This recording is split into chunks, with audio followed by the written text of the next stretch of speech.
Hola, gente de mente.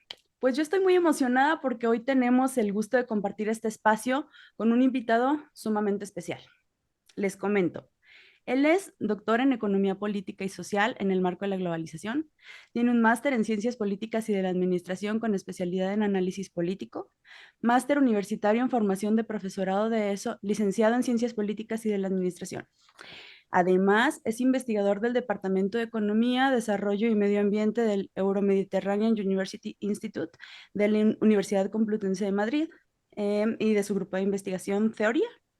Es investigador de la Red Española de Estudios de Desarrollo y de la Fundación de Investigaciones Marxista, y además es autor de libros como el más reciente, Iberofonía y Socialismo, Breve Historia de la economía en 100 preguntas, el marxismo y la cuestión nacional española, y Trabajo, Utilidad y Verdad. Con ustedes desde España, Santiago Armesilla. Muchas gracias por estar con nosotros, Santiago. Bueno, gracias a ti por la invitación. Y un matiz, el Euromediterranean University Institute ya no existe. Hace años que cerró, yo sí es verdad que estuve dirigiendo su departamento de Economía, Desarrollo y Medio Ambiente, y es cierto que todavía creo que existe el grupo de investigación Teoría, pero el EMUI como tal dejó de existir hace años, pero bueno, nada más. Santiago, una pregunta. Con todos Sí. estos antecedentes que acabamos de comentar, ¿cómo decides tú incursionar al mundo de la divulgación científica a partir de redes sociales, ¿no? Mm. Que es algo que pocos investigadores con la trayectoria que tú tienes creo que hacen. ¿Y cómo llegas tú a posicionarte ideológicamente en el materialismo político, que creo que tú así lo has definido? Bueno, yo tenía hace años una cuenta de Twitter que cerré, luego la volví a abrir. También tenía una cuenta de Facebook, la cerré, luego la volví a abrir, aunque luego decidí abrir una página. Y bueno, básicamente me dedicaba simplemente a utilizar el Twitter pues para discutir con la gente bueno, divulgar lo que hacía a través de mi web, mis artículos y tal.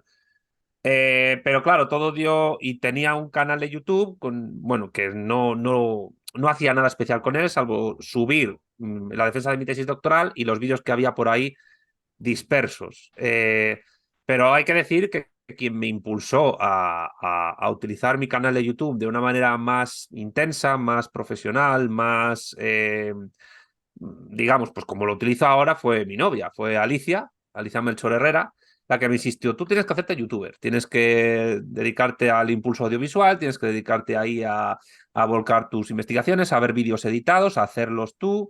Y el primer vídeo que recuerdo que hice editado fue uno sobre el 12 de octubre, eh, pero pues el que verdaderamente tuvo ya más impacto, estando yo viviendo en Argentina entonces, con una beca postdoctoral, fue una entrevista que le hice al politólogo y amigo mío Marcelo Gullo sobre su teoría de la insubordinación fundante. Y luego al regresar a España, después de la beca, estuve un año intentando prepararme una oposición que no me saqué, y la verdad es que celebro no haber aprobado ese examen porque gracias a ello pues me pude dedicar en exclusiva al canal, porque ya Alicia me dijo, ya ha suspendido la oposición, dedícate al canal. Y bueno, pues hasta entonces diría que de manera seria a la divulgación audiovisual me empecé a dedicar hace 2 años, hace pues julio del 2021. En ese entonces yo tenía unos 8.000 suscriptores en el canal y ahora pues he superado los 150.000, con lo cual no está nada mal. Y bueno, pues a eso sigo escribiendo libros, sigo discutiendo con la gente en Twitter, sigo utilizando, también utilizo mucho Instagram, y bueno, Telegram, tengo un canal, pero digamos que YouTube se ha convertido en el medio de divulgación prioritario en mi caso, aparte de los libros que Gracias, edito y los Alicia. artículos. Sí, gracias Alicia, se lo debéis a ella, sí. Gracias. Mm. Y lo otro, la ideología. ¿Cómo llegas a posicionarte tú en el materialismo político? Bueno, el término materialismo político es un término que nosotros estamos utilizando para promover la construcción de una doctrina filosófica.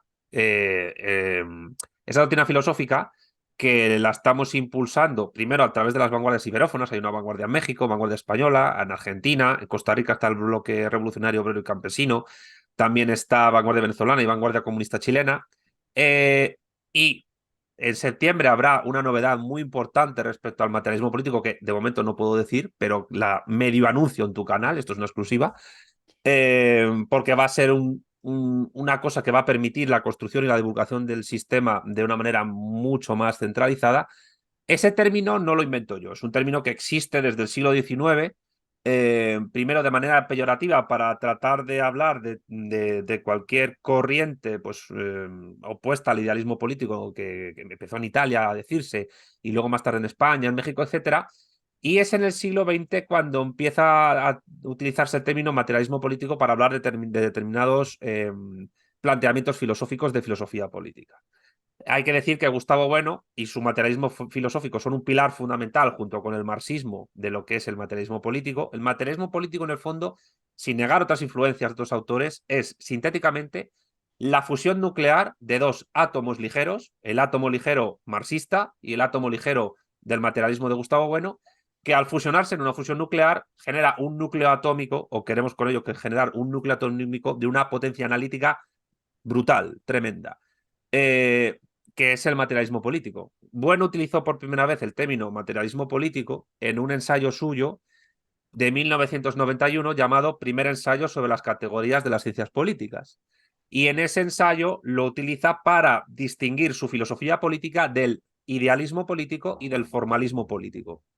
El formalismo político pues, es el mero juridicismo y el idealismo político pues, es cualquier tipo de corriente alejada de la realpolitik o alejada pues, de cualquier tipo de filosofía materialista. Lo que pasa es que nosotros utilizamos el término materialismo político no para hablar de una rama de la filosofía, sino para proponer con ello un término para una doctrina filosófica diferenciada, que no nega sus influencias a las que, además de Marx y bueno, pues hay que hablar, por ejemplo, de Durantes Prados, Marcelo Gullo, Felipe Martínez Marzoa, y muchísimos más teóricos que les puedan influir, Platón, muchísimo, Aristóteles también, Spinoza, la Escuela de Salamanca, en una lectura no liberal de la Escuela de Salamanca, por supuesto, Francisco Suárez, Francisco de Vitoria, etcétera. Hegel también, diría que tiene mucha impronta en nuestras ideas. Y bueno, lo que podríamos decir es que es una doctrina filosófica que se centra, además de otras ideas, en dos ideas fundamentales. A nivel ontológico, en que todo lo real es material y que por tanto nosotros tratamos de representar con ello la filosofía materialista más radical que pueda haber existido nunca. Porque nosotros no cerramos lo material solo a lo físico corpóreo. Entendemos que tanto las ideas como las construcciones lógico-abstractas, las verdades científicas, son tan materiales como los cuerpos que las han configurado de las que parten. Por tanto, un sentimiento es tan material como el cerebro que piensa en ese sentimiento. Por tanto, afirmar que todo lo real es material y que todo lo material es real, en el fondo es una, digamos, es una frase análoga a la de Hegel famosa de todo lo real es racional, pero para nosotros en la realidad, en todo lo que ha habido y habrá en el cosmos, hay cosas que son racionales, otras que son irracionales y otras que son arracionales. Hay fenómenos de todo tipo que todavía no sabemos explicar, pero todos ellos para nosotros son materiales. Por tanto, solo desde una filosofía materialista se puede clasificar todos los fenómenos reales con éxito, aunque algunos no los conozcamos o nunca los conozcamos, que esto es algo importante que viene de bueno y que nosotros tomamos. Y aparte de eso, el segundo pilar, y por eso viene lo de político, es que el fundamento primero y último de cualquier disciplina del conocimiento racional, institucionalizada y elaborada en la historia es producto de la vida política. En la vida prepolítica, en la prehistoria, había pues una racionalidad más antropológica que otra cosa, y en las sociedades humanas prepolíticas se construye en la base de lo que luego es la vida política, y esa base es el espacio antropológico que Bueno construye, con sus ejes circular, radial y angular, que te lo resumo muy básicamente. El eje circular es el eje del espacio antropológico donde nos relacionamos las personas entre nosotras a través de cosas que nosotros mismos producimos. El eje radial es el eje del espacio antropológico donde las personas, los seres humanos, nos relacionamos con nuestra naturaleza inorgánica, que es prácticamente la inmensa mayoría de la naturaleza que nos rodea. Las rocas, los elementos químicos, los ríos, el agua, los minerales, etcétera. Y el eje angular es el eje del espacio antropológico donde los seres humanos nos relacionamos con realidades naturales orgánicas, principalmente los animales. Estos tres ejes están en interrelación entre sí, no son compartimentos estancos, en ningún compartimento de la realidad es estanco desde nuestra perspectiva. Hay una discontinuidad entre esos campos, pero se están conectando entre sí constantemente, no de manera monista, sino de manera pluralista. Y desde esa base antropológica se construye la vida política, que la vida política pues tiene tres fases: la sociedad política preestatal, los estados, que nacen en la Grecia antigua para nosotros, y las sociedades políticas postestatales, que pueden ser o bien imperios o confederaciones de estados en unidades supraestatales tipo Unión Europea o etcétera. El caso es que la vida política es el fundamento para que exista la filosofía como disciplina, pero también para que existan las ciencias, para que exista la medicina, para que exista el derecho, para que exista el lenguaje escrito, aparte del hablado, que permita codificar esa misma vida política en leyes. Y por tanto, nuestro materialismo es político. Es materialista porque afirmamos que todo lo real es material, y es político porque afirmamos que para llegar a la idea abstracta de que todo lo real es material, es necesario que se haya desarrollado una vida política muy avanzada, muy compleja, muy evolucionada, que fragua alrededor de hace unos 3.000, 4.000, 5.000 años de historia, y que es a partir de ella cuando la racionalidad humana se asienta de una manera sólida. Por tanto, cualquier tipo de doctrina filosófica, incluida el materialismo político, es necesariamente producto de esa vida política. Y por eso el adjetivo político es fundamental en lo que nosotros estamos proponiendo. Eso que acabas de decir me parece sumamente interesante para dar entrada a la siguiente pregunta que te quería hacer, Sí, porque si bien es cierto, es esta interacción que existe desde nosotros como seres humanos con todo lo que nos rodea y como seres políticos además, pero existe una renuencia, siento yo, actualmente del propio ser humano al involucramiento con la política, como que de entrada la palabra misma genera como un rechazo. Y aquí es donde quisiera que me dijeras tú cuál es tu percepción, porque tú estuviste en Argentina haciendo el postdoctorado, ¿cierto? sí, sí, tuve una beca y viví año y medio allí. Ajá. ¿Cómo se respira el aire de justamente, ¿no? Del involucramiento político, tú que has experimentado este ambiente en Europa y en América Latina, ¿cómo percibes el interés de involucrarse de manera activa a todos los jóvenes con este cambio, incluso que es necesario de paradigmas políticos y económicos en el país? ¿Hay diferencias entre países? ¿Cómo Hombre, el término política, cuando tú utilizas el término político para definir tu cosmovisión del mundo, y una doctrina filosófica es una cosmovisión del mundo, evidentemente el término político parece que implica necesariamente valga la redundancia, una implicación política, una toma de partido, una toma de partido militante. El propio Marx decía que la militancia política no era solo tener un carnet, no era solo estar afiliada a una organización política. La militancia, el partido de la clase obrera para Marx era básicamente toda la clase obrera en sí y todos aquellos que tomaran partido por ella, independientemente de si militaban en un sitio u un otro.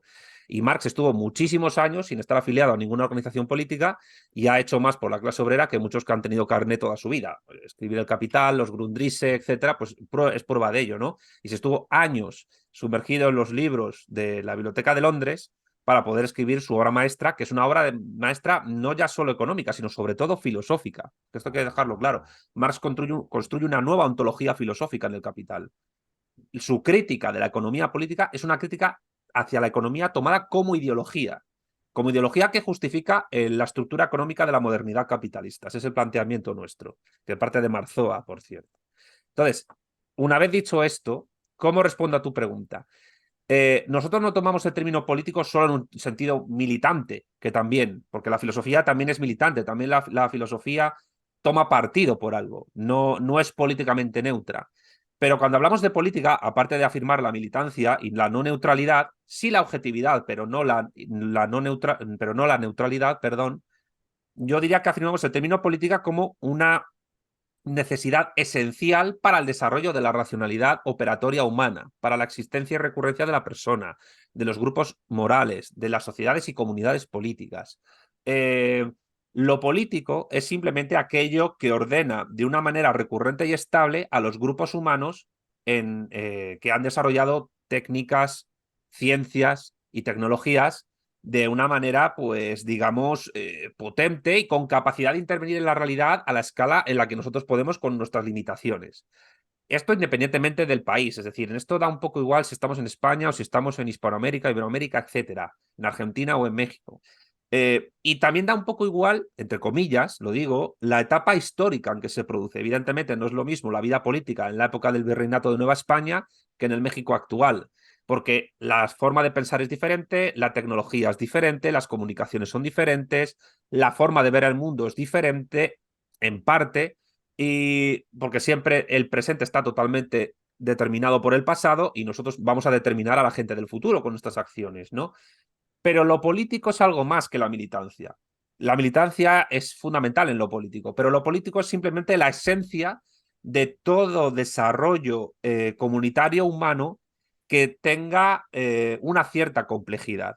Y con esto no estoy negando las complejidades que puedan tener los grupos humanos pues indígenas, prepolíticos, del paleolítico, de la prehistoria, etcétera. Pero jamás podrían llegar al desarrollo que puedan tener unas sociedades con escritura, con leyes, con división del trabajo, con división de la técnica, con división de la propiedad, con una jerarquía estructural dentro del Estado compleja y que han desarrollado ciencias, tecnologías, astronomías, han asentado en ciudades, han generado caminos de que conectan unas ciudades con otras, tienen fronteras, establecen diplomacia, tienen ejército. Todo eso, la vida política es eso. Es decir, es el mayor grado que se conoce hasta ahora que ha llegado a desarrollar cualquier tipo de especie viva que conozcamos en el planeta de una manera que va más allá de lo meramente instintivo. Es decir, es un grado muy avanzado de cultura. Y lo digo porque hay animales que tienen cultura también. Los grandes simios, los bonobos, los chimpancés, los gorilas y los orangutanes tienen cultura rudimentaria, pero la tienen. Los grandes cetáceos también, los delfines, las orcas y las ballenas de toda especie tienen cultura, se sabe que tienen lenguaje, se sabe que las ballenas se llaman entre ellas con sonidos distintos porque se llaman por su nombre. Lo que ocurre es que la diferencia entre los grandes simios y los cetáceos es que no tienen instituciones culturales que se transmitan generación por generación y que sean acumulativas a nivel cultural. Mientras que la especie humana sí ha tenido eso. Hemos sido capaces de transmitir en mayor o menor grado y en base al grado de desarrollo que cada comunidad humana y luego política ha tenido, hemos logrado transmitir a las generaciones futuras los conocimientos del pasado y del presente. Y eso es tremendamente importante para entender cómo es la cultura humana, sin la cual no se puede entender el éxito adaptativo de la especie humana a distintos entornos, biotopos y climas del planeta. Porque creo que no me puedes negar que, y que esto vamos a estar de acuerdo, que la especie humana es biológicamente muy exitosa. Hemos logrado vivir tanto en los climas más polares y fríos como en los grandes desiertos, en las selvas, cerca de las montañas, en cuencas hídricas, etc. Yo creo que el éxito biológico de la especie es innegable. Y la cultura humana es un elemento fundamental para poder adaptarnos a estos entornos, siendo uno de esos elementos fundamentales el lenguaje, y siendo el lenguaje escrito que ya permite la instauración de la vida política y permite al mismo tiempo el desarrollo y la construcción de esa vida política a gran escala, el máximo grado de desarrollo cultural que ha podido tener la especie. Por tanto, bajo mi consideración, bajo la consideración del materialismo político, lo político no implica solo una toma de partido militante, que también implica sobre todo dar cuenta de que sin lo político, lo humano no hubiera alcanzado el grado de complejidad que ha tenido hasta la actualidad. Sí, y es innegable hablar de ello. O sea, aunque no se pretenda hablar de ello, se habla de ello de manera natural. Y Sí. con esto en mente has tocado ahorita el tema del lenguaje. Y Uh -huh. precisamente allá queremos ir, porque el lenguaje, al parecer, y te comentaba yo hace un momento, que es algo que no tenemos visualizado como una necesidad, a lo mejor nosotros que somos hispanoparlantes, de ni siquiera como la importancia que se merece, ¿no? El poder democratizar la ciencia en un idioma que nosotros mismos somos parte de esto. Tú utilizas en el libro, que por cierto se los recomiendo y que pueden adquirirlo en Amazon. Yo lo vi en Amazon. Entonces, iberofonía y socialismo. ¿A qué te refieres tú con el término iberofonía? ¿Y qué hay de diferente entre iberofonía e iberósfera? Porque de repente se siente como una, vamos, como una necesidad de hispanizar o de españolizar, creo yo, y que no es así de lo que se trata la iberofonía. ¿De qué se Ya, trata la iberofonía? es una muy buena pregunta. Ahora mismo en el hispanismo, es un movimiento en el que yo no me encuentro, pero tengo amigos que se llaman hispanistas. Hay un debate entre si el hispanismo supone un españolcentrismo de España con respecto a otros países hispanoparlantes. Pero el término iberofonía va más allá de España y va más allá incluso de Hispanoamérica, quiero decir. Y es un término eminentemente lingüístico, porque hace referencia a una raíz lingüística ibérica y al fonos, a la fonética, es decir, al habla. Eh, Iberosfera no es lo mismo, no ya solo por cuestiones ideológico-militantes, porque Iberosfera surge del ámbito conservador, liberal conservador, mientras que Iberofonía es una propuesta conectada en el mismo libro con una propuesta socialista, por eso el libro se llama Iberofonía y Socialismo. El término Iberofonía tampoco me lo he inventado yo, es un término que lo plantea por primera vez una persona que no es marxista, pero que es un gran politólogo, un gran geopolitólogo, un magnífico diplomático español, Álvaro Durantez Prados, que en su tesis doctoral, que se llama, y bueno, el libro de 800 páginas en que está basada su tesis doctoral, se llama Iberofonía y Paniberismo, definición y articulación del mundo ibérico. Por tanto, yo siempre digo, cada vez que me preguntan esto, que el mérito sobre el desarrollo teórico del concepto iberofonía lo tiene él. Pero yo lo retomo y lo meto como algo fundamental dentro de la construcción del materialismo político. ¿Por qué? Porque mientras que iberosfera, una esfera es algo cerrado. Quiero decir, la esfera terrestre, una burbuja es una esfera, de alguna manera, una burbuja es una cosa que está cerrada hasta que estalla y deja de existir. Y por tanto, digamos que es muy centrípeto el término, hasta tal punto de que los partidarios del término iberosfera centran esa esfera precisamente solo en la península ibérica y en lo que se llama Iberoamérica, que son los países del continente americano que hablan español y portugués. Pero el término iberofonía es abierto, es centrífugo, no tiene un centro geográfico claro, tiene una cuna cultural, que es la península ibérica, eso es innegable, y el molde cultural es ibérico y cultural, antropológica, religiosamente católico. Yo soy ateo, pero es evidente que los imperios español y portugués tenían una ideología y una religión católica hegemónica, y eso ha configurado enormemente la antropología de nuestras naciones, pero a diferencia del término iberosfera, y siguiendo Durantez Prados, el centro de la iberofonía, digamos, a nivel geográfico, de poder político, de importancia demográfica, no puede estar ni en Portugal ni en España, por motivos obvios. Digamos que nosotros estamos en un rinconcito muy pequeño de lo que es, el gran continente afroeuroasiático, que es de verdad el megacontinente. Realmente, perdona que haga este paréntesis, es que realmente hay solo 4 continentes, se hablan de 5, 6, 7, pero además de la Antártida y un poco Oceanía, Australia, las grandes masas continentales son la masa continental americana y la gran masa continental afroeuroasiática, porque África, Asia y Europa, que realmente Europa no es más que una pequeña península de Asia, son una gran masa terrestre con un montón de pueblos y singularidades donde pues ha habido una parte que se llama, bueno, algunas naciones de esa parte que se llama Europa que se han tomado a sí mismos como una identidad civilizatoria que no es tal. Yo en su día dedicaré un vídeo a eso en mi canal y de la misma manera en que negué que existiera Occidente, voy a negar que existe Europa como concepto político. No es más, como dijo el propio Otto von Bismarck, no sospechoso ideológicamente de que Europa no es más que un mero concepto geográfico. Y ya te digo, es una mera península de Afroeurasia, la gran masa continental de nuestro tiempo geológico. Pero volviendo al tema de la iberofonía, y esto es importante, hay que entender que la iberofonía hace referencia al conjunto que en todos los continentes hablan las dos únicas lenguas que son mutuamente comprensibles a grandes rasgos lingüísticos a escala universal, que son el español y el portugués, que tienen una afinidad lingüística entre el 89 y el 90%, con sus salvedades fonéticas, por supuesto. El portugués conserva más sonidos vocálicos que el español y eso permite que a un lusoparlante le sea más fácil comprender a un hispanoparlante que al revés. Pero con acostumbrar el oído sin que sin que dos personas, una lusoparlante y un hispanoparlante, sepan el uno portugués y el otro español, pueden perfectamente entenderse sin aprender ninguno de los dos idiomas. Y eso, cuando ocurre en dos idiomas que son hablados en todos los continentes, en Europa, en América sobre todo, por supuesto, en África hay una Iberoáfrica, ahí están los llamados PALOP, países africanos de lengua oficial portuguesa, que son Mozambique, Angola, Santo Tomé y Príncipe, Guinea-Bissau, Cabo Verde, más el Sáhara Occidental y Guinea Ecuatorial, que son territorios de África donde se habla español. Y esto es una cosa que muy poca gente sabe. Más luego hay en Asia y Oceanía algunos territorios donde todavía se hablan derivados del español, como en Filipinas, con el chabacano y con otros idiomas que se mezclan con idiomas indígenas, como la isla de Guam, que pertenece a Estados Unidos, y luego tienes un pequeño país entre Asia y Oceanía, que se llama Timor Oriental, que habla portugués. Y hay 8 países en la comunidad de países de lengua portuguesa. Entonces, ¿qué tenemos? Tenemos una treintena de estados a los que hay que sumar otros territorios y otras poblaciones en otros países donde no son las lenguas mayoritarias, pero hay una importante población iberófona.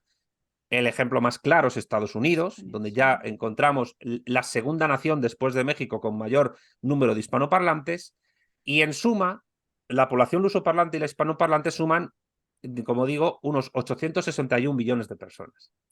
Entonces, ¿qué ocurre? Que el término iberofonía me parece perfecto para hablar, para referirse a una civilización no reconocida como tal, que aunque tiene su molde cultural y su núcleo ibérico-católico, la península ibérica, sin embargo, ha sabido entretejerse, aculturarse y mezclarse con otros 2 elementos culturales que, a mi juicio, me parecen fundamentales para entendernos, que son lo amerindio precolombino, por un lado, y lo africano subsahariano, por el otro.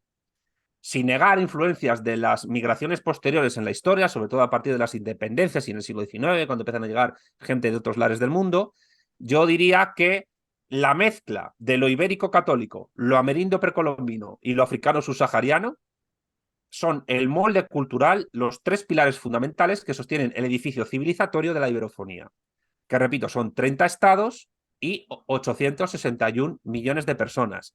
Y presumiblemente, para finales de este siglo serán más de 1.000 millones. Con lo cual, en una época como el siglo XXI, donde para contar algo en el mundo tienes que estar en un bloque geopolítico de orden civilizatorio, como pueda ser China, como pueda ser Rusia o como pueda ser el mundo anglosajón, y teniendo en cuenta que los centros de la iberofonía para mí están tanto en América como en África, y dentro del concierto de las naciones iberófonas, los lugares más importantes son Brasil, México y la cuenca del Río de la Plata, yo diría que teniendo todo eso en consideración, no podemos perder la oportunidad, la ventana de oportunidad que se nos abre en este siglo XXI, para construirnos como una civilización que además lo haga en un sentido postcapitalista.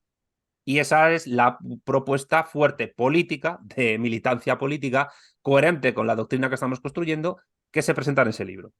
Pero bueno, cuando te lo termines, porque sé que vas por la mitad, pues ya lo verás ahí. Claro. Oye, y bueno, ¿por qué esto es importante? Porque la verdad es que de repente como que cuesta trabajo aterrizar, y más en el ámbito científico. Sí, ¿Por qué esto sería importante para la ciencia? Y vamos, si nosotros nos vamos a las grandes publicaciones, los que batallamos para conseguir una revista indexada en grandes revistas, sabemos que los oligopolios, por no decir monopolios, los tienen revistas que son angloparlantes. Entonces, sí, ¿por qué sería importante como científicos el unirnos a esta cultura civilizatoria de la iberofonía? por 3 motivos. Y más, iba a decir 2, pero van a ser 3, y gracias a tu pregunta te voy a decir por qué. En primer lugar, porque la construcción de una alternativa postcapitalista requiere el desarrollo de las fuerzas productivas. Y en el desarrollo de las fuerzas productivas, las ciencias y las tecnologías son fundamentales. Y el control por parte de la clase obrera de las ciencias y las tecnologías es fundamental para construir una alternativa postcapitalista que permita superar, anular y superar en términos de Marx y Engels en la ideología alemana el estado de cosas actual. En segundo lugar, ese estado de cosas actual está hegemonizado desde hace 2 siglos por el mundo anglosajón. Primero por el Imperio Británico, que fue el que logró balcanizar el Imperio Español, de ahí la gran frase de Marx, porque Marx fue, esto es una frase que está en una de las notas a pie de página del Capital, del tomo 1, Marx fue la persona que mejor explicó por qué cayó el Imperio Español, con una sola frase. Él identificaba a España con el Quijote, con Don Quijote, esto es algo universal, todo el mundo lo hace, y siendo Marx judío y alemán, pues más mérito tiene la cosa, pues él decía la frase textual de ya Don Quijote pagó caro el error de creer que la caballería andante era compatible con todas las formas económicas de sociedad. Y el Imperio Español, con sus más y sus menos, con sus pros y sus contras, durante 3 siglos funcionó y trató de constituirse como una modernidad alternativa de inspiración barroca, sobre todo el largo siglo de oro, que dicen los literatos, que no pudo vencer al impulso capitalista industrial anglosajón protestante del Imperio Británico, luego heredado por el Imperio estadounidense. Y los modos de producción que Marx trata son implantados a través de la dialéctica de imperios, que está conjugada con la de estados y la de clases, pero son los imperios los que implantan los modos de producción. Los imperios anglosajones, el británico y el estadounidense, han implantado el modo de producción capitalista. El intento de transición mercantilista hacia una modernidad alternativa a la que luego triunfó capitalista lo intentaron justamente realizar el imperio portugués y con mayor ímpetu el imperio español, que entre 1580 y 1668 estuvieron ambos unidos en la llamada Unión Ibérica, cuando Felipe II consiguió convertirse en soberano de Portugal y heredó pues el reinado en Brasil, etc.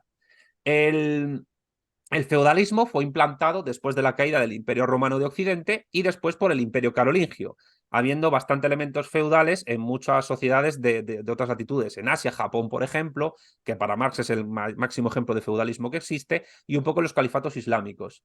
Y al mismo tiempo, el esclavismo, el modo de producción esclavista, fue implantado primero por las polis griegas, que es cuando nace el Estado, con la guerra y con la esclavitud, y después por el Imperio Macedónico de Alejandro Magno, y de una manera muchísimo más acendrada por el Imperio Romano, tanto en su versión republicana como imperial.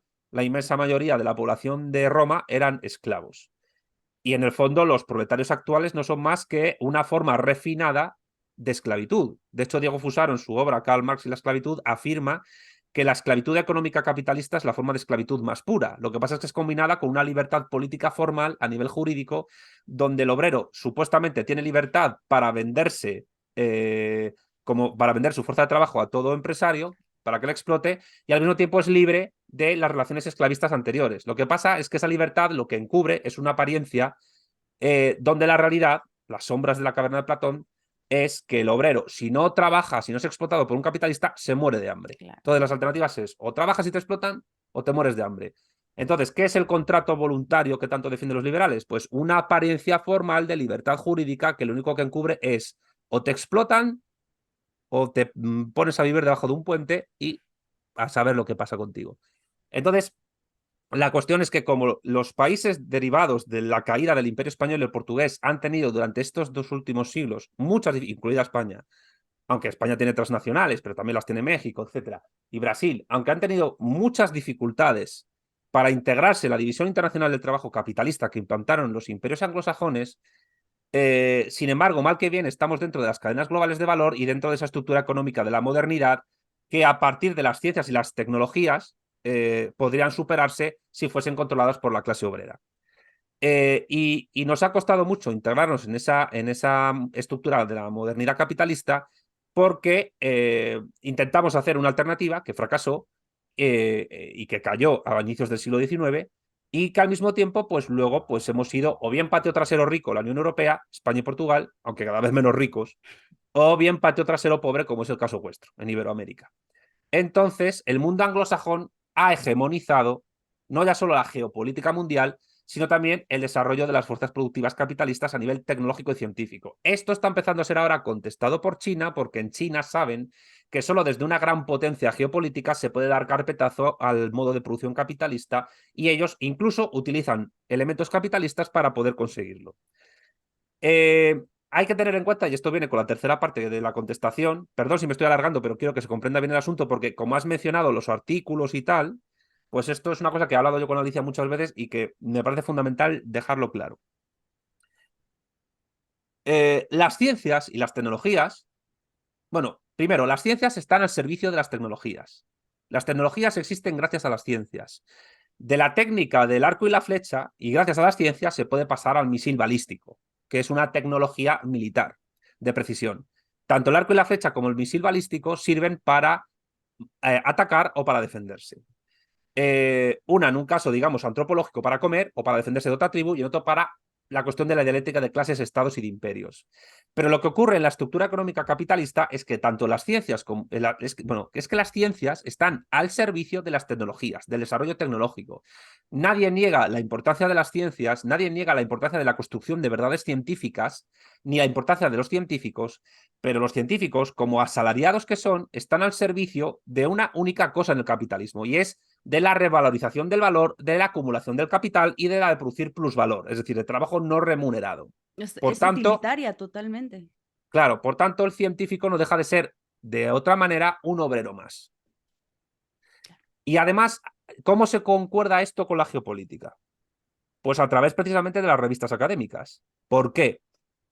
Porque no conozco cómo funciona exactamente la cuestión de la acreditación para ser profesor de universidad o investigador de alto nivel en México, pero en España ocurre de esta manera y creo que en este sentido tanto México como España están dentro del mismo orden geopolítico donde estas cosas funcionan. Para poder medrar, para poder acreditarte como profesor universitario, que es una cosa que yo conseguí el año pasado después de mucho esfuerzo, necesitas publicar artículos que la inmensa mayoría de las veces no se los lee nadie, más que los revisores y algunos de aquella manera, artículos que tienen que ser mayormente en inglés y publicados en revistas de alto índice de impacto que están o bien en Scopus o en el Journal Citation Report JCR, que además son dos bases de datos que pertenecen a transnacionales capitalistas.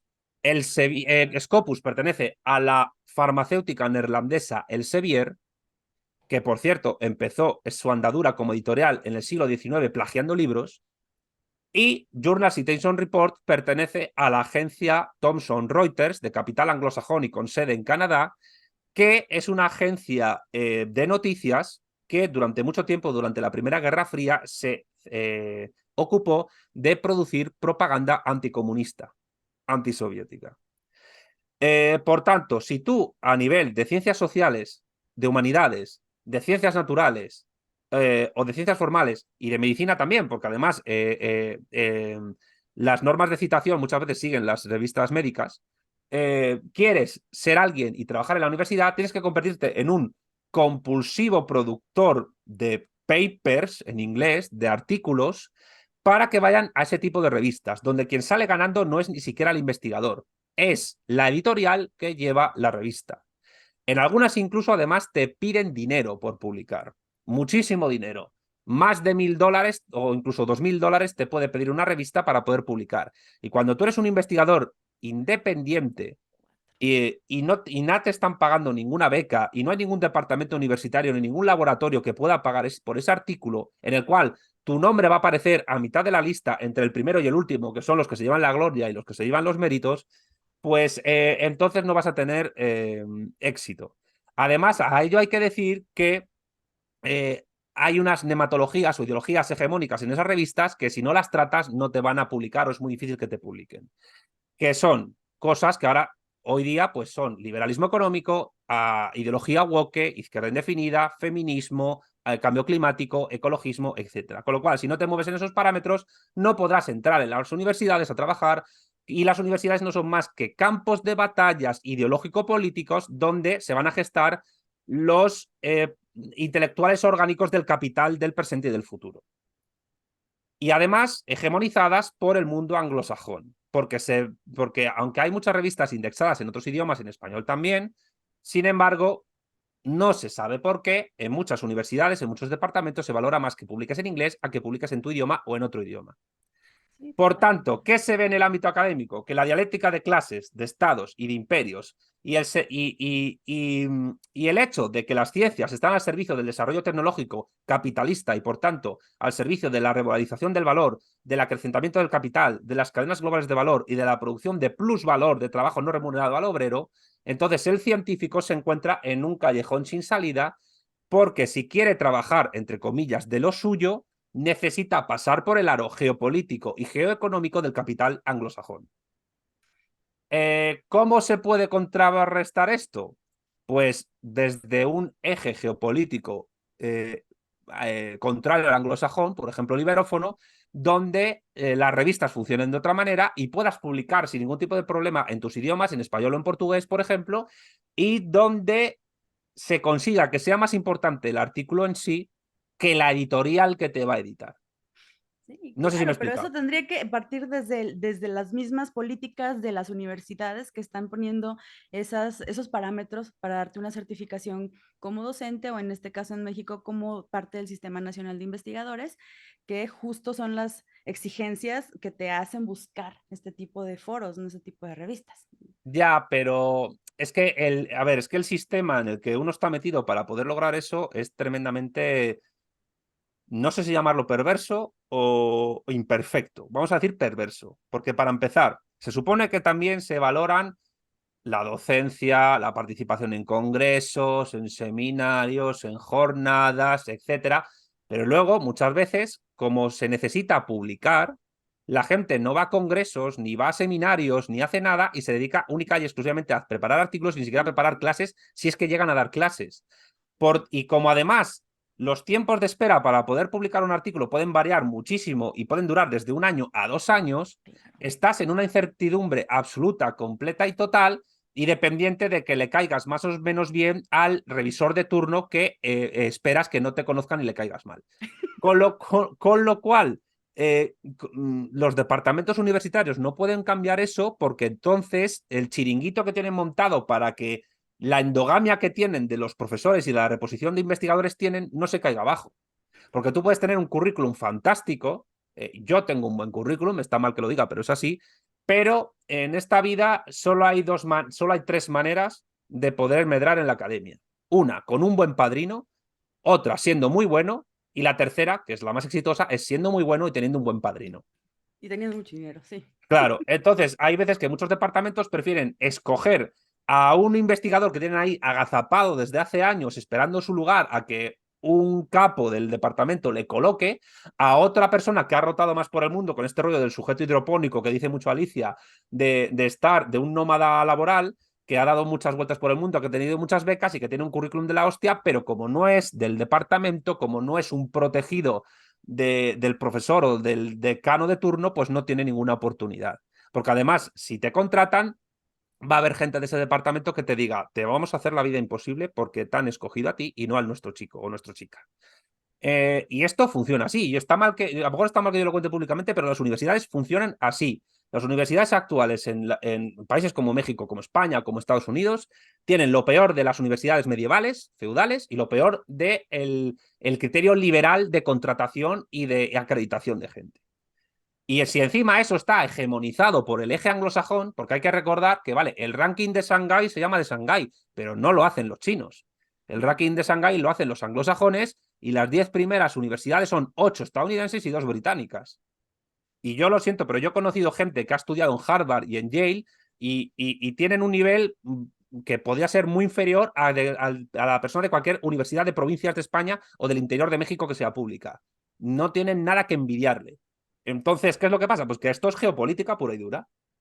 Y al trabajador académico, simplemente por un interés de clase, le interesa acabar con ese orden de cosas para que sus investigaciones sean valoradas de una manera, si lo quieres decir así, más justa.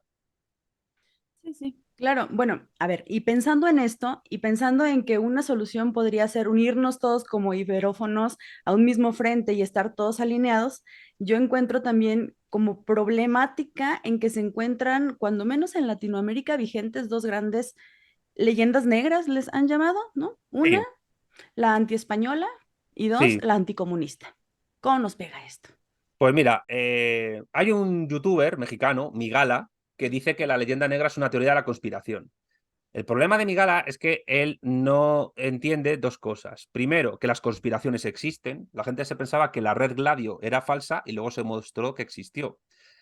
La propaganda contra España, que nace en las guerras de los Países Bajos y que los neerlandeses, con Guillermo de Orange a la cabeza, empiezan con el uso de la imprenta a lanzar contra el Imperio Español para poder ganar una guerra en aquel momento, que consiguió la independencia de los Países Bajos del norte, pero no los del sur, Bélgica, que fueron españoles todavía durante un tiempo, y que es una guerra que se produce entre protestantes contra católicos, en este caso calvinistas neerlandeses contra católicos tanto neerlandeses como españoles, porque eso fue una guerra civil, y las guerras de religión que ocurrieron en Alemania con Lutero también fueron guerras civiles, porque había muchos alemanes católicos que lucharon contra alemanes protestantes, y el resultado de esas guerras conllevó que durante 2 siglos Alemania no se unificara y estuviera básicamente sumida en la miseria y ser una región rural. Esto no lo sabe mucha gente, pero durante mucho tiempo Alemania fue la región muy pobre de Europa. Eh, pues esa propaganda existió, que por cierto empezó a gestarse en Italia, pero que los neerlandeses perfeccionaron. Y luego los británicos, a través de un montón de publicaciones de todo tipo, incluso académicas, empezaron a lanzar a nivel propagandístico con la imprenta. Y eso existió. Otra cosa es que el término leyenda negra naciera mucho después, porque la creadora del término leyenda negra fue Emilia Pardo Bazán, por cierto, amante de Benito Pérez Galdós, dos grandes literatos. Pero fue ella la que inventó el término. ¿Qué es la leyenda negra entonces? Es simplemente una ideología surgida desde imperios rivales al español, gestada para desprestigiar la imagen internacional de España como sociedad. Lo que ocurre es que a partir de la sustitución de la dinastía de los Austrias por los Borbones, Felipe V, que era nieto de Luis XIV, el rey sol de Francia, el del Estado soy yo, llevó toda la ideología de la leyenda negra antiespañola, que era hegemónica en París, a las cortes españolas. Y todos los intelectuales españoles que se dedicaron a difundir historia, economía y filosofía en el siglo XVII fueron barridos de las clases hegemónicas españolas y sustituidos por otros afrancesados, partidarios más de los Borbones, que ya eran negrolegendarios. Una de las pruebas de esto, que narra en su libro Fracasología María Elvira Rocabarea, es que durante todo el siglo XVIII y todavía parte del XIX se prohibió, y no se editó de hecho, ni un solo libro de historia en España que hablara de la dinastía de los Habsburgo. Ni uno solo, de la dinastía de los Austrias. Hubo que esperar al siglo XIX para encontrar algo así. ¿Por qué ocurre eso? Pues porque hay un cambio de eje de clases en el Imperio Español, por un cambio de dinastía después de la Guerra de Sucesión, porque después de la muerte de Carlos II hay una guerra donde hay partidarios de los Austrias y de los Borbones que se enfrentan, y que va además, los Borbones, que son triunfantes, traen consigo una ideología gestada en los Países Bajos y en Inglaterra, que la Ilustración francesa, primero en forma despótica, de despotismo ilustrado, y luego en forma más liberal, Voltaire, etcétera, incorporan. Hay un montón de análisis históricos sobre ello. Tiene en su canal Brigada Antifraude un libro, un vídeo muy interesante al respecto, donde eso se estudia. La diferencia entre la leyenda negra antiespañola y la leyenda negra anticomunista es de grado, aunque el origen es el mismo lugar, es decir, es el mundo anglosajón capitalista. El Imperio Británico fue el que fomentó la leyenda negra antiespañola, y luego británicos y sobre todo estadounidenses en la Primera Guerra Fría fomentaron la leyenda negra anticomunista, sobre todo antisoviética y particularmente anti-Stalin. De ahí que el libro negro del comunismo, que es donde se popularizó la famosa cifra de los 100 millones de muertos, sea falso. O sea, nunca se mataron 100 millones de personas en los países comunistas en suma. Pero lo que ocurre es que el origen de ambas leyendas negras es el mismo, el mundo anglosajón capitalista protestante, culturalmente protestante. Pero la diferencia es de grado porque, mientras que la leyenda negra antiespañola sí ha sido rebatida completamente a nivel académico, desde hace bastante tiempo nadie se toma en serio que haya que la leyenda negra sea real, y de hecho se habla de leyenda rosa, ¿no? Hay que criticar la leyenda rosa, por supuesto, el Imperio Español no fue el vergel del Edén, pero los rosalegendarios son mínimos, son minoritarios o prácticamente casi inexistentes. Y de hecho, la gente que ha estudiado historiográficamente el Imperio Español y más ha mostrado la verdad del mismo, llegando a ciertas valoraciones positivas, han reconocido crueldades, han reconocido explotación, han reconocido esclavitud, han reconocido excesos, por supuesto. Pero a nivel académico, la leyenda negra antiespañola no se sostiene. Pero a nivel popular sí es muy fuerte. En México es muy fuerte, en Guatemala, en Argentina, en Venezuela, no tanto en Perú, pero en Colombia es muy fuerte. En México, el mayor, creo yo, veo de los problemas es que esta leyenda negra empieza a gestarse en el consciente, porque pues, es muy consciente popular, desde Sí, el tercero de primaria. O sea, esta sí, lo claro, encontramos en los libros de texto de los niños de primaria, entonces tercero, cuarto, quinto, secundaria, crecemos con esto. Y es muy claro. difícil que llegues a una edad donde tú tengas una capacidad de discriminar este tipo de verdades y digas, ok, no es como me lo estaban platicando. Claro, pero es que si tú te vas a la historia a la España reciente, yo te puedo asegurar que también la enseñanza en España depende de las comunidades autónomas mucho, pero la enseñanza en España también es negro legendaria. O sea, a mí me han educado en la leyenda negra. Yo no he sabido lo que eran los juicios de residencia hasta que me he leído Imperiofobia y Leyenda Negra de María Elvira Rocabarea, con 35, 36 años que tenía, ya no recuerdo. Y a mí, pues me han enseñado que la Inquisición mató mucha gente. Cuando fue la Inquisición española, mató gente, pero muchísimas menos que las Inquisiciones alemana, sueca, inglesa, etcétera. La española y la portuguesa fueron muy mínimas a nivel de matanzas. Y de hecho, bueno, en Ciudad de México, yo he estado en Ciudad de México con Diego Rucharín, existen varios museos de la Inquisición. Te puedo asegurar que muchos de los aparatos de tortura que aparecen en esos museos jamás los usó la Inquisición española. Están puestos ahí como atracción turística, pero es pura leyenda negra. Nunca se usaron. No hay ni una sola documentación histórica que pruebe que se usaron. Entonces, ¿qué es lo que pasa? Que si te fomentan desde la escuela el odio a una parte fundamental de tu origen histórico, hay un problema de conciencia nacional y de conciencia de tu lugar en el mundo que es beneficioso para los que son hegemónicos en el mundo.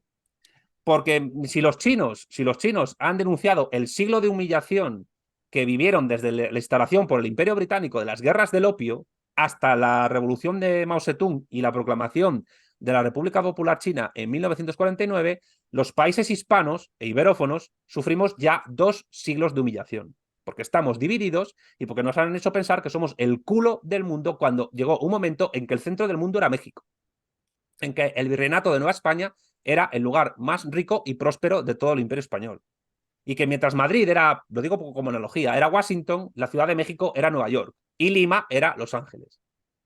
Es decir, que el centro del mundo erais vosotros y desde la educación del propio nacionalismo mexicano se fomenta justo lo contrario. ¿Por qué? Porque sin esa leyenda negra no se justifica la independencia. Y a lo que voy. Por eso, la leyenda negra antiespañola, que ha sido rebatida académicamente, sin embargo, popularmente tiene muchísima fuerza. Igual, y la prueba es el indigenismo, la izquierda indefinida, etc. La diferencia es que la leyenda negra anticomunista tiene mucha fuerza popular, pero no ha sido todavía rebatida académicamente, aunque cada vez hay más estudios, normalmente independientes, fuera de departamentos universitarios, que sí están logrando poco a poco rebatir pues, pues el tema del Holodomor en Ucrania, el tema de las purgas estalinistas, que sí las hubo, etcétera, las grandes hambrunas y muertes en la China de Mao. El tema de los Jemeres Rojos es más complejo porque los Jemeres Rojos se decían socialistas, pero no eran marxistas, eran una suerte de mezcla entre maoísmo agrarista con racismo budista antivietnamita. Se dice además que tuvieron bastante contacto con la CIA y los que de verdad acabaron con los Jemeres Rojos, con Pol Pot, fueron los vietnamitas, por una invasión del ejército de Vietnam después de la guerra de Vietnam a Camboya, que esto no se cuenta. Por no hablar pues, de los motivos que llevaron al levantamiento del muro de Berlín, pues la cuestión de si el oro de España se fue a Moscú o no en la Guerra Civil Española. Hay muchísima leyenda negra anticomunista. E insisto, la raíz geopolítica de ambas leyendas negras son el mismo lugar, el mundo anglosajón capitalista protestante. Entonces, para un proyecto como el nuestro, incluso para una unidad iberófona, es fundamental empezar a criticar académicamente la leyenda negra anticomunista y también destruir a nivel popular la leyenda negra antiespañola. Pero no porque sea antiespañola per se, porque es que la leyenda negra es antiespañola, antimexicana, antiargentina, anticolombiana, antivenezolana, etc. Quiero decir, el primer hospital, tú que eres médico, el primer hospital que se construyó en la Ciudad de México, ¿sabes quién lo mandó a construir? Hernán Cortés. Y Hernán Cortés, pues, era un soldado, un hombre que mató gente, evidentemente, pero no se puede entender el nacimiento de México sin él. Entonces, ¿qué hacemos? Pues habrá que revisar la canción de Neil Young, Cortés the Killer, porque, bueno, es que no hay conquista bélica que no tenga muertes. Pero no se puede entender el México moderno sin la acción de Hernán Cortés. Incluso yo te diría, siendo muy radical, y a lo mejor a tu público le suena polémico lo que voy a decir, que Hernán Cortés es el verdadero padre del México contemporáneo. Ahí queda eso. Y claro, lo que pasa es que, claro, como lo dice un español, ya suena mal. Como si la valoración o el análisis de un español ya esté condenada por el mero hecho de ser español. Bueno, eso es xenofobia. Eso para empezar. Pero, en fin, es que tenéis que tener en cuenta que estar constantemente diciendo que España tiene que pedir perdón por la conquista, se pueden valorar los abusos y criticarlos y condenarlos, por supuesto, pero ¿cuándo vais a reclamarle más de la mitad del territorio que os robó Estados Unidos? Con el Tratado de Guadalupe Hidalgo. ¿Qué es lo que pasa cuando un mexicano cruza la frontera y no siente que eso que está cruzando en Texas, en Nuevo México, en Nevada o en California fue suyo? Sí, ¿Por qué no tiene claro. ningún tipo de calentón patriótico por querer recuperar eso? Ahí es donde México tiene un problema. Y ahí es donde un proyecto iberófono y socialista pues tiene una gran importancia.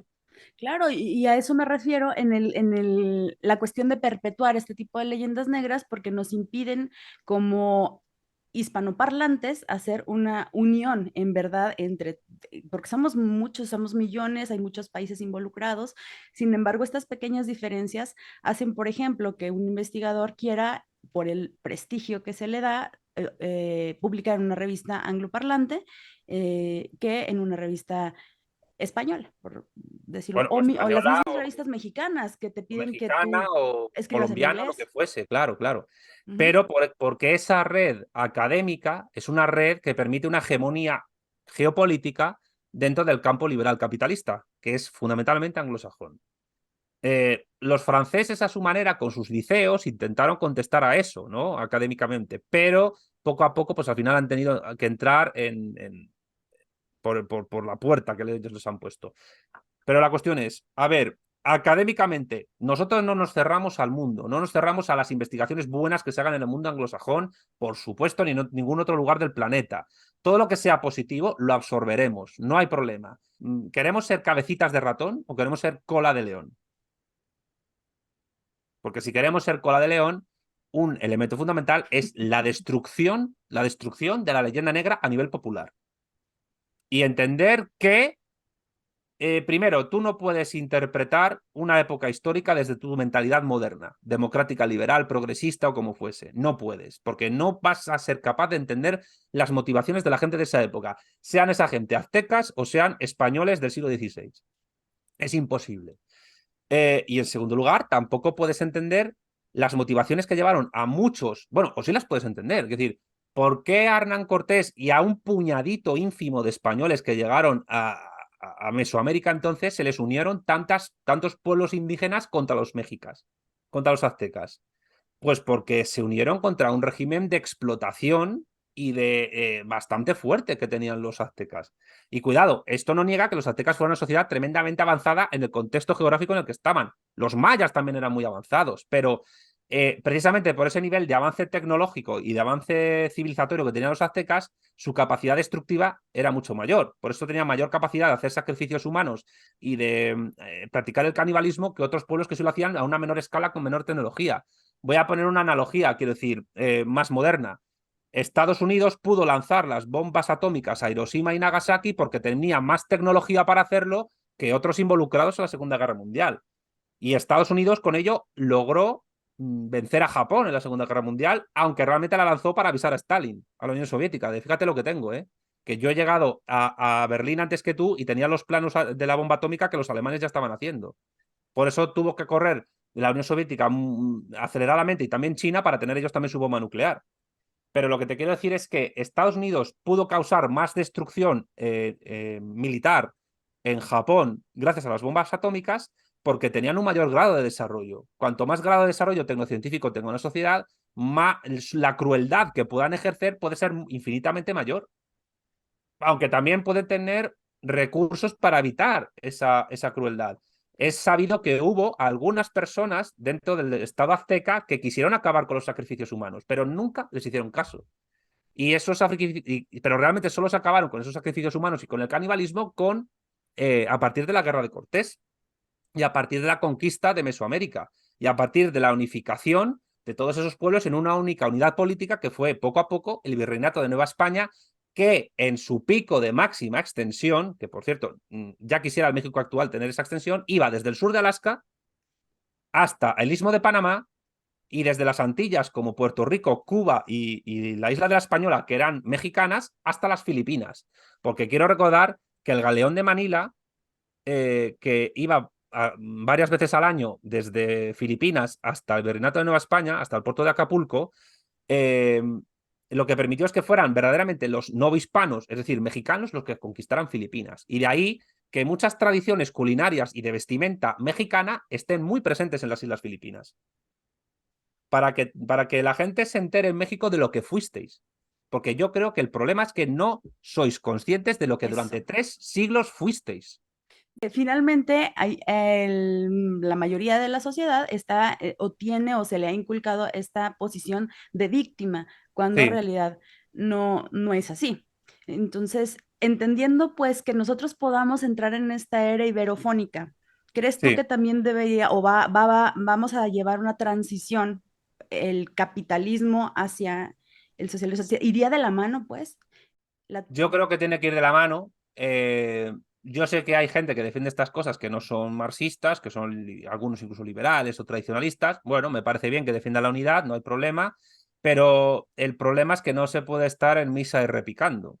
Eh, la prueba es que pues Francia, por ejemplo, se ha puesto muchas veces a cualquier tipo de implicación de España en la diplomacia de la Unión Europea con Iberoamérica, con el Mercosur, con la UNASUR o con la CELAC. ¿Por qué? Porque tiene intereses importantes allí a través de la masonería o a través de cualquier tipo de organismos diplomáticos que tiene Francia. Incluso lo mismo Alemania y sobre todo el Reino Unido, que ya con el Brexit están fuera de la Unión Europea, pero tienen muchos intereses diplomáticos. Por Malvinas, por ejemplo, ¿no? Y hay territorios que están en disputa. Malvinas, Guantánamo, que está en la isla de Cuba, pero que pertenece a Estados Unidos, el tema venezolano con el Esequibo, Belice, pues está en Guatemala y México ahí a ver qué pasa, y luego está, pues, los hispanos en Estados Unidos, los espaldas mojadas, ¿no? Que son una fuerza demográfica enorme y que poco a poco, de facto, están reconstruyendo el virreinato. O sea, la cuestión es que los países de corte católico han tenido muchas dificultades para integrarse con éxito en la estructura económica de la modernidad capitalista.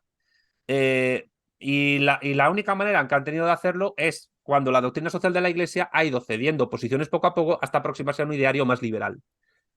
Cuidado, que lo mismo ocurre con el marxismo, que también se ha aproximado cada vez a un ámbito cada vez más progresista y menos revolucionario.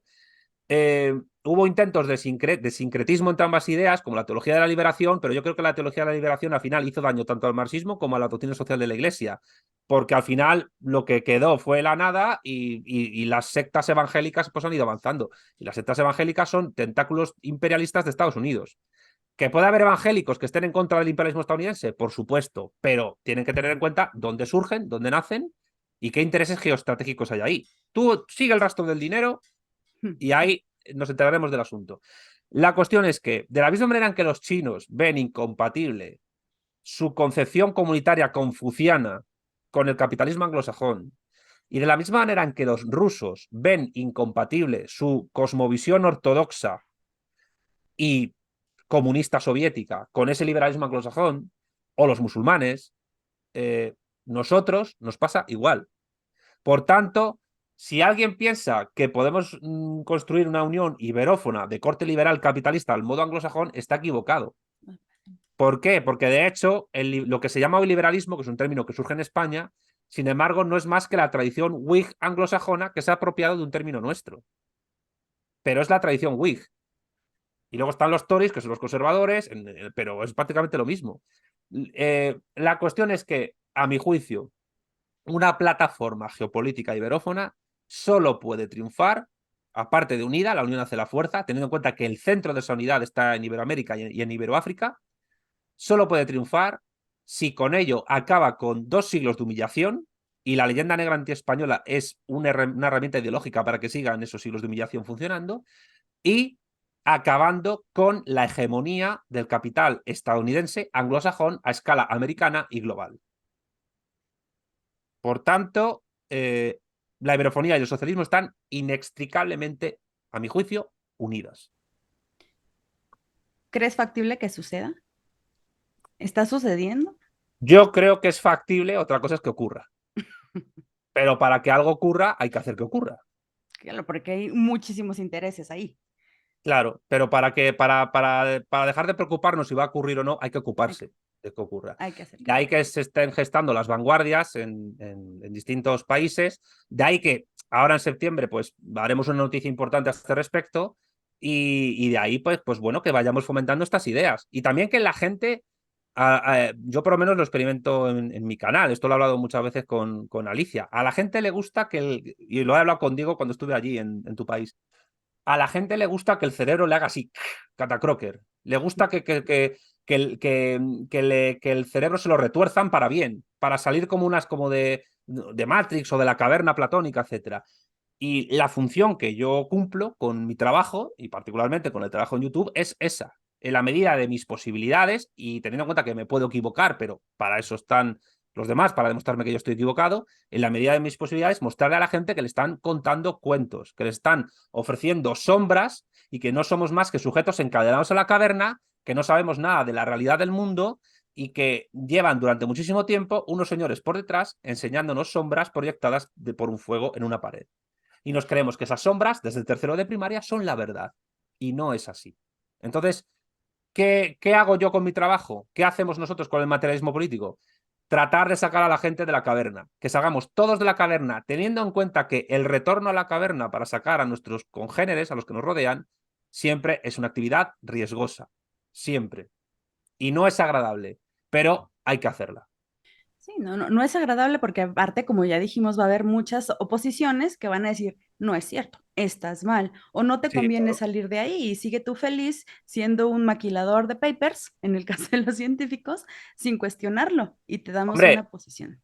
lo hemos hablado de la gente que trabaja en los departamentos de universidad. ¿Por qué no cambian ese sistema? Porque les da de comer. Cuando una ideología, cuando una forma de ver el mundo te da de comer, te da dinero para vivir, no la vas a cambiar, porque todo tu lugar en el mundo, a nivel laboral, familiar, de amistades, profesional, o incluso lo que tú puedes interpretar como tu propio prestigio social, se pueden arruinar e ir al garete. O sea, yo siempre lo digo, salir de una ideología, sea esta la ideología, la leyenda negra, sea esta el anticomunismo, sea esta la economía política liberal, sea esta el indigenismo, sea el ecologismo, el feminismo, el veganismo, el animalismo, el progresismo, algunas incluso corrientes tradicionalistas que hay por ahí, cualquier cosa, incluso algún cierto tipo de marxismo vulgar, eh, salir de una ideología siempre, siempre, siempre es un proceso doloroso. Porque una ideología es, para Marx, una justificación teórica de un sistema social injusto. Y por eso hay una distinción entre ideología y filosofía. Cuidado, porque toda filosofía es ideología en el fondo, porque es una cosmovisión de un grupo contra otros, pero no toda ideología es filosofía. El papel de la filosofía, si es que tiene algún papel, que es la eterna discusión de ¿sirve para algo la filosofía o no sirve para nada? Pues yo diría que si tiene alguna función es desasnar a la gente, eh, permitirnos distinguir quién es imbécil y quién no lo es, y tratar de salir de la caverna. En el fondo, el papel de la filosofía es el mismo desde que Platón escribió el mito de la caverna, es salir de la caverna. Y por eso el materialismo político entiende que solo a través de una vida política avanzada la filosofía se puede desarrollar como disciplina verdaderamente crítica en tanto que nos saca a todos de la caverna. Y aunque he hecho una distinción entre que la filosofía nos permite saber quién es imbécil y quién no, cuidado, porque también tenemos que partir de la premisa de que cualquier persona puede conocer cualquier tipo de verdad. Y como cualquier persona puede conocer cualquier tipo de verdad, siempre hay que sembrar en cualquier ámbito una semillita que le permita que esa persona, que a lo mejor puede tardar un día o puede tardar años, empiece a cuestionarse su lugar en el mundo y todo lo que le han contado para incluso en algún momento salir de la caverna. Y ojo, que puede haber sujetos, que yo los he conocido, que digan, ostras, pues es verdad lo que has dicho, pero ahora me voy a cerrar más en mis posiciones porque me conviene y porque soy enemigo tuyo. También los va a haber, también los va a haber. Pero bienvenidos a ese ámbito porque la verdad está en la lucha. Ahí lo Claro, dejo. y gente que piensa, aparte, soy tu enemigo porque estás en contra de la ideología que yo tengo, pero yo pienso que son mis intereses, que yo creo que eso es lo peor, ¿no? Cuando la gente no se da cuenta que no son sus intereses, que solamente están siendo instrumentalizados para intereses de terceros. Hombre, claro. Vamos otra vez al ámbito médico.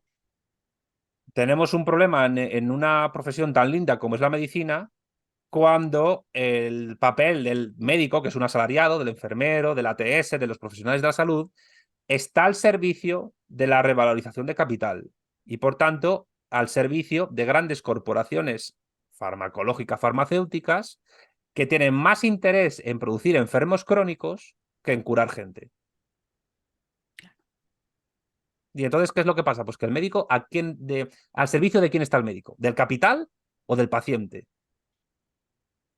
Y en el orden de cosas que yo he descrito geopolítico, por desgracia, el médico está vía académica o vía profesional al servicio del capital. Del capital, claro. Santiago, muy interesante la plática. Te agradezco mucho tu tiempo, se nos está terminando. ¿Algún Gracias. mensaje final que quieras dar a la comunidad? Compren su libro, ya lo dijimos, aparte.